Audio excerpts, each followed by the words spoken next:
Badik. Kata ini sudah tidak asing lagi di kalangan masyarakat Bugis Makassar.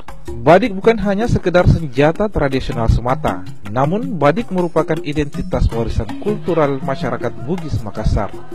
Badik juga terkadang sebagai landasan filosofi hidup yang menopang harga diri atau siri pada diri seseorang. Siri merupakan puncak tertinggi dari nilai kebudayaan masyarakat Bugis Makassar. Badik telah menjadi filosofi hidup yang tidak bisa dipisahkan dari kehidupan sosial masyarakat Bugis Makassar. Filosofi hidup tersebut dikenal dengan istilah telu capa, yang berarti tiga ujung. Filosofi inilah yang dipegang teguh masyarakat Bugis Makassar dalam perantauan. Yang pertama adalah ujung lidah, sebagai alat komunikasi dengan tutur kata yang jujur dan sopan. Yang kedua adalah ujung kelamin, sebagai pelanggeng hubungan kekeluargaan dengan pernikahan masyarakat setempat. Dan yang terakhir adalah ujung badik, yang menjadi jalan terakhir ketika persoalan yang dihadapi tidak bisa diselesaikan dengan tutur kata yang santun, bijak, dan penuh kekeluargaan. Dengan filosofi yang tinggi ini bagi masyarakat Bugis Makassar, proses pembuatan atau penerpaan badik pun tidak asal dibuat, karena tidak semua besi dapat dibuat menjadi sebilah badik.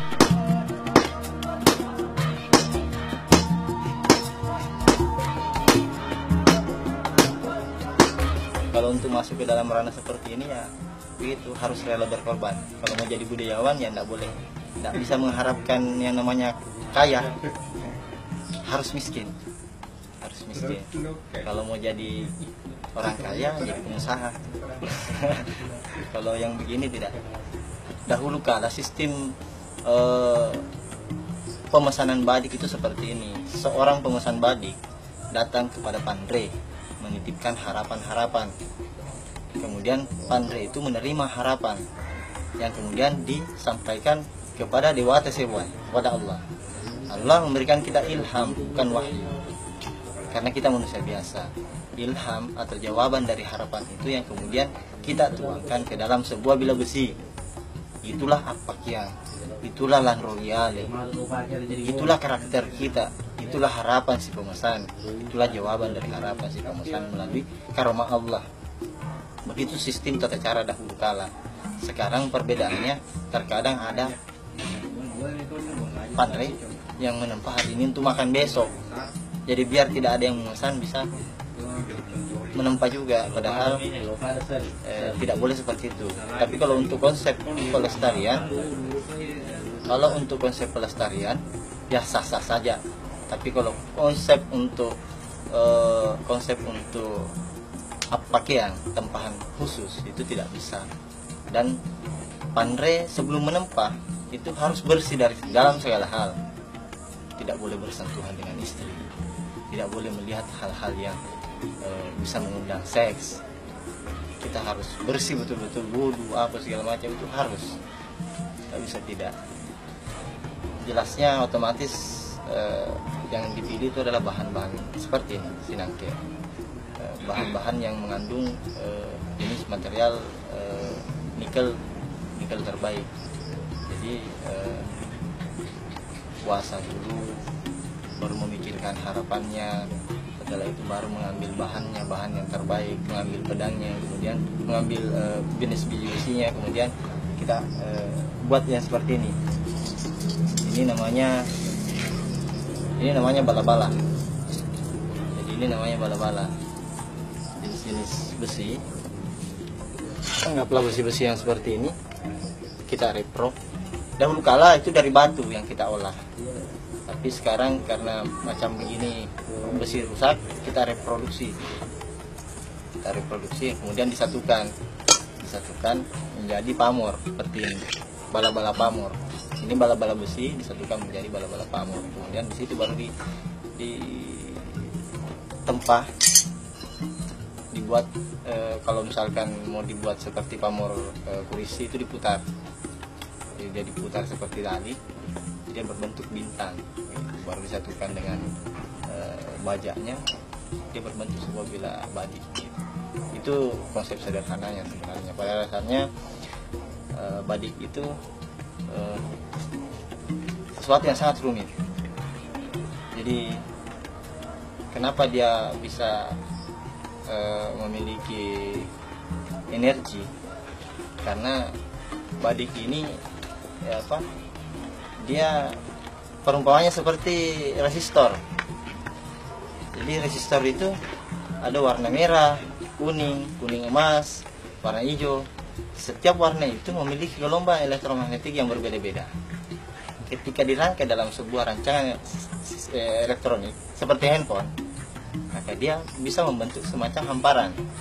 Dia tidak bisa aktif karena tidak ada sistem operasi, tidak ada software, setelah dimasukkan ke dalam handphone itu rancangan elektronik ini dimasukkan sistem operasi, maka dia belum bisa menyala karena tidak ada kondensator, tidak ada baterai.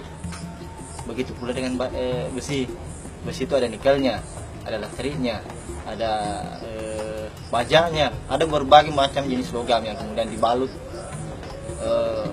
kayu apa segala macam, itu dia membentuk semacam rangkaian elektronik. Itu ilmiahnya. Padahal semuanya kan dahulu kali itu ini digaibkan, pada saatnya sekarang bisa diilmiahkan loh.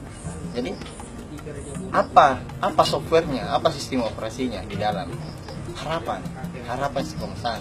Ketika ini dilebur seperti ini kan disatukan, besi ini disatukan. Jadi kalau ini mau disatukan otomatis diparede itu artinya dididihkan. Apa yang rede, apa yang mendidih? Air. Besi yang keras ini sebenarnya adalah air, karena diparede. Nah, disitulah kita mensugesti besi. Disitulah kita memasukkan sistem operasi. Disitulah kita memasukkan harapan kepada besi yang dibuat. Nah, sesuai harapannya manusia setelah dia jadi. Anggaplah dia setelah dia jadi seperti tombak misalkan, dia belum bisa aktif karena tidak ada kondensator. Kondensatornya siapa? Si pemesan. Setelah dia pakai, maka dia akan merasakan sebuah getaran karena aktif. Pada saya dahulu susah untuk diilmiahkan, tapi ilmiah. Kenapa besi memiliki getarannya? Karena ada gelombang elektromagnetik. Dan ini jelas dijaga oleh malaikat. Segala sesuatu hal yang ada di bumi, Allah mengatakan, Subhanallahi ma fis samawati wal ardi wa la yaqudu ma wal aliyyul azim wal awwal wal akhir wal batin. Itu al-hadits. Al-hadits yang artinya kurang lebih seperti kami turunkan besi ke bumi memiliki kekuatan yang maha dahsyat untuk digunakan oleh manusia dengan sebaik-baik. Jadi besi yang ada di bumi ini atas rahmat Allah. Besi tombak ini atas rahmat Allah muncul. Atas rahmat Allah. Segala sesuatu hal yang atas rahmat Allah pasti dijaga oleh malaikat. Sesuai dengan peruntukannya dia dibuat. Misalkan dia untuk kepemimpinan, tanpa hentinya karomah yang ada di sini. Dia berdoa terus. Ya Allah ya Karim, tinggikan derajat si pemilik pusaka ini. Jadi seperti itu sebenarnya. Jadi dia tidak bakalan larinya ke arah yang menduakan Allah, tidak. Karena ini atas rahmat Allah. Ketika tidak mempercayai ini, maka tidak usah percaya dengan tongkatnya Nabi Musa, tidak usah percaya dengan mujizat yang lain. Bukan pandai jiwa yang membuat pusaka yang bagus, tapi karomah Allah yang membuat pusaka bagus. Meskipun pandai-pandai yang lain juga bisa lebih hebat daripada saya lebih memilih berkarya lalu dikritik ketimbang mengkritik tanpa berkarya. Jadi sangat gampang menghancurkan sebuah negara. Salah satunya yaitu dengan menghancurkan nilai-nilai kearifan budaya lokal. Saya sangat ingin ada generasi penerus, anak muda yang mau bersungguh-sungguh melestarikan budaya. Itu cita-cita saya.